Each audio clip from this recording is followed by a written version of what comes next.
consacré cette année à la thématique de la mémoire.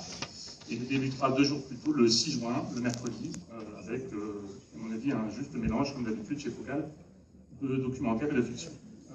Les gens de Focal sont pour beaucoup des anthropologues de la fête de Nice, ce qui permet d'avoir sur le cinéma un regard un petit peu scientifique, et évidemment artistique aussi. Je vous invite à venir, c'est vraiment très intéressant la programmation. Pour ce qui est de ce soir, L'île aux chiens de Wes Anderson. Alors, petit événement, parce que c'est pas inédit, mais ça n'arrive pas si souvent, à CSF, un film d'animation. Alors, j'ai regardé un petit peu les archives de l'association, bien avant, non pas ma naissance, mais avant mon arrivée à l'association. CSF a toujours été attentif au cinéma d'animation, puisque, sauf erreur de ma part, les historiques me corrigeront le cas échéant, CSF avait présenté un film d'animation dès sa 2e séance, en 2002, en l'occurrence le Voyage de Chihiro, le chef-d'œuvre de Hayao Miyazaki. Je ne dis pas souvent chef-d'œuvre, croyez-moi, mais celui-là, franchement, j'en ai des frissons rien qu'en parler. Heureux celui qui l'a présenté, et heureux le public qui peut encore voir le Voyage de Chihiro tout court, sur un grand écran. C'est un voyage, voilà. Et puis, la dernière fois qu'on avait présenté un film d'animation, c'était en 2014, je crois, avec Bill Clinton, Les Amants électriques, si je ne me trompe pas. Donc, vous voyez, il s'était passé quand même presque 4 ans depuis qu'on n'avait pas montré de film d'animation. Et puis, on s'est dit que, après tout, le cinéma d'animation, c'est du cinéma aussi. Et qu'il faut vraiment être à l'affût de tout ce qui peut se créer de sympathique au point de vue d'animation. Alors, Wes Anderson, on n'aura pas la prétention de vous le présenter ce soir, même si je vais le faire un peu. Je pense quand même qu'il y en a quelques-uns parmi vous, et même peut-être une majorité qui connaissent déjà ce réalisateur américain, né en 1969, originaire du Texas. Ceux qui craignent les chapeaux de cow-boy restent dans la salle, parce que vous allez voir que Wes Anderson, si vous ne le connaissez pas encore, est un Texan un peu particulier, un peu barré, pas très dans l'image de tout ce que le Texas peut véhiculer de négatif. On va avoir une belle vision du Texas ce soir, même si elle ne le sera que grâce au réalisateur, puisque le film n'est pas du tout texan pour le coup. Wes Anderson, donc c'est ce soir, le film que nous vous présentons, c'est son dernier film, L'île aux chiens, qui est sorti donc, cette année. Et dans sa carrière, il a fait des courts-métrages et des longs-métrages, Wes Anderson, et du côté des longs-métrages, c'est le 9e. Vous voyez, donc il a déjà une belle carrière derrière lui. Il a commencé sa carrière en 1994 avec un court-métrage qui s'appelait Bottle Rocket, et qui a été ensuite son premier long-métrage. Il en avait fait transformer en long en 1996. Bottle Rocket, alors on aurait bien aimé le présenter, mais on n'a pas pu l'avoir encore. Peut-être, je ne sais pas si on aura un jour l'occasion de le montrer. Moi, je ne l'ai pas vu, mais bon, choisit que voilà, ce film était jusqu'à il y a peu inédit en France.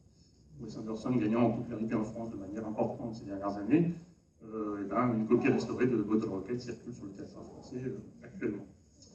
Vous allez voir que Wes Anderson construit des univers très particuliers, très personnels. Petit cours d'homonymie, ne pas confondre Wes Anderson avec Paul W.S. Anderson, qui est un autre réalisateur américain qui n'a rien à voir et qui, à mon goût, est beaucoup moins bon que lui, ni avec Paul Thomas Anderson, qui est lui aussi un réalisateur américain bien plus intéressant et dans un genre complètement différent de Wes Anderson. Wes Anderson, donc, elle arrive là avec L'île aux chiens, dans la foulée de The Grand Budapest Hotel, pour ceux qui l'auront vu. The Grand Budapest Hotel est le film de Wes Anderson qui, jusqu'à présent, a le mieux marché en France, puisque c'est le seul qui a passé la barre des millions de spectateurs, 1,4 million de spectateurs. Avant ça, moi, j'ai pas vu les très vieux films de Wes Anderson, mais j'aime beaucoup des films comme Moonrise Kingdom, comme Fantastic Mr. Fox, le premier film d'animation de Wes Anderson, qui donc là, ce soir, fait son 2e film d'animation. Et en général, c'est quand même pas vraiment un cinéma confidentiel, mais c'est un cinéma un peu discret, puisque il tourne de quelques centaines de milliers de spectateurs pour voir ses films en France. Donc, il est connu, mais bon, il faut quand même le connaître pour le connaître. Qu'est-ce que je peux vous dire? Oui, alors, question, est-ce que Wes Anderson est un auteur? Ça, on pourra en discuter au débat. Moi, je pense que oui, étant donné qu'il a vraiment son univers très personnel. Un univers très personnel qui s'appuie sur, évidemment, son imagerie et sa technique de réalisation, mais aussi sur l'écriture, puisque Wes Anderson est le scénariste, et en réalité le co-scénariste de tous ses films. Wes Anderson est quelqu'un qui marche à l'affectif, vous allez voir qu'il y a des motifs réguliers qui reviennent dans son cinéma.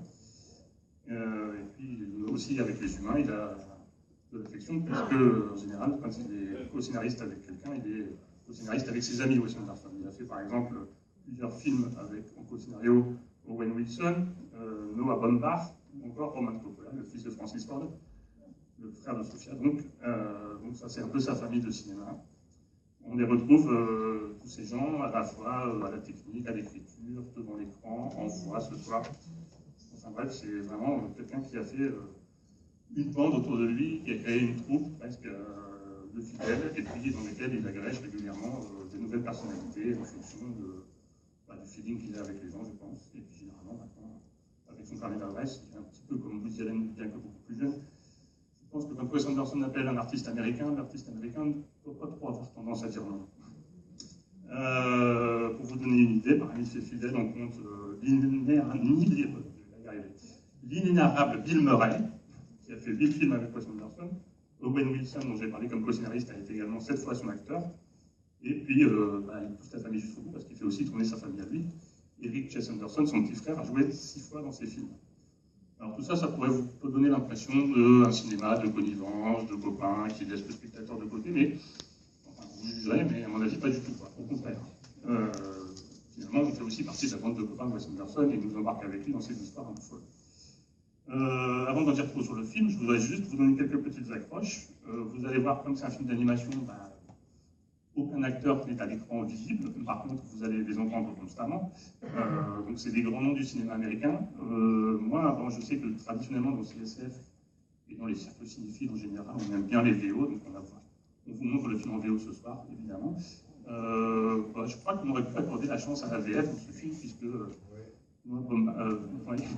un monsieur qui confirme qu'il l'a vu en VF, peut-être. Oui. L'affiche anglaise aussi, en américaine aussi, vous allez voir, monsieur. Wes Anderson a aussi maintenant, je crois qu'il habite à Paris maintenant, et donc il a toute une troupe d'amis français qui font ses doublages, voire ses acteurs aussi en France. Et c'est lui qui a choisi le casting français de ses voix. On retrouve ici, dans la VO, aussi quelques acteurs que j'ai déjà cités, et puis côté féminin, des gens comme Scarlett Johansson, parce que j'ai vu peu, Greta Gerwig, égérie du cinéma indépendant américain, qui fait aussi sa voix en français d'ailleurs, et puis des gens complètement improbables qu'on ne voit pas souvent au cinéma, du style Yoko Ono par exemple. Le côté asiatique du film est manifeste, puisque on va vous transporter, Wes Anderson va quitter son Texas, il va partir loin de ça, en vous amenant au Japon.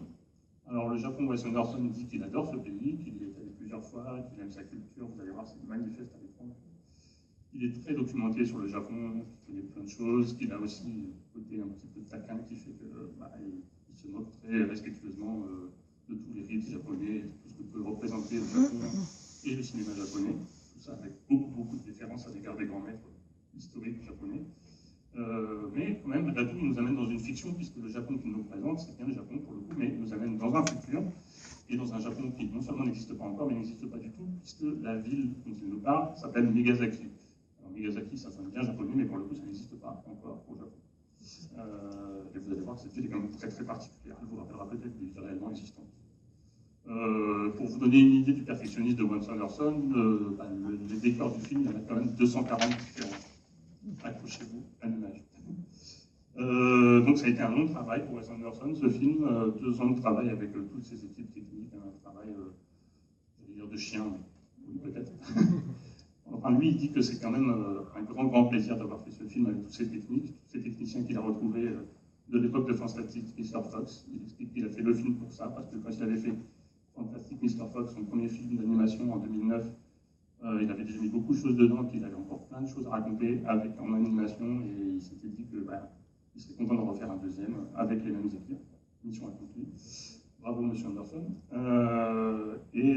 Donc, dans cet univers complètement fantasmagorique, on en reparlera peut-être aussi au débat après, vous allez sans doute retrouver certaines résonances à l'actualité, des choses qui vous vont dire tiens, ça a beau être de la fiction, ça a beau être un peu imaginaire. Il y a un petit clin d'œil là, ceci, cela. Peut-être que vous avez trouvé le film un peu politique. Alors je voulais terminer sur 2 choses. Vous dire d'abord que Wes Anderson explique, je cite, qu'il a voulu d'abord lui faire un film sur un groupe ostracisé et isolé, qui est plus ou moins soutenu par une majorité, mais la majorité est manipulée par un gouvernement un peu bizarroïde, un peu corrompu, qui veut éliminer le groupe ostracisé. C'est quand même un truc un peu sombre. Mais quand on lui dit bah, ça c'est politique, monsieur Larson, il dit non, non, si vous pensez que c'est politique, c'est que ça vient du récit. Voilà, ça s'est construit petit à petit comme ça. Moi, j'attendais pas à ça et j'ai pas voulu démonter quoi que ce soit en faisant ce film. Donc, une façon de laisser le public interpréter comme il en a envie, à mon avis. Je suis curieux de voir comment vous allez réagir. En outre, je voulais terminer sur un tout petit conseil. S'il y en a parmi vous qui ne sont pas trop familiers avec les films en VO, ça peut encore arriver et c'est pas une honte du tout. Vous allez avoir un film qui est très très dialogué, qui est quand même à 200 à l'heure avec beaucoup de choses à voir. Il y a une particularité dans ce film qui fait que tous les dialogues ne sont pas traduits, donc ne vous inquiétez pas, si il y a des choses que vous voyez, tiens, ça, lui il parle mais on ne comprend pas, il n'y a pas de... c'est normal. Sanderson l'assume complètement, et si j'ai un conseil à vous donner, s'il y a des fois où vous trouvez que ça va un petit peu vite pour vous, tant pis pour les dialogues. L'image est suffisamment explicite pour qu'on comprenne largement l'histoire, donc profitez-en, prenez-en plein les mirettes, régalez-vous, et puis, espérons-le, à la fin du film, réagissez. Merci beaucoup, et puis bonne soirée, bonne projection.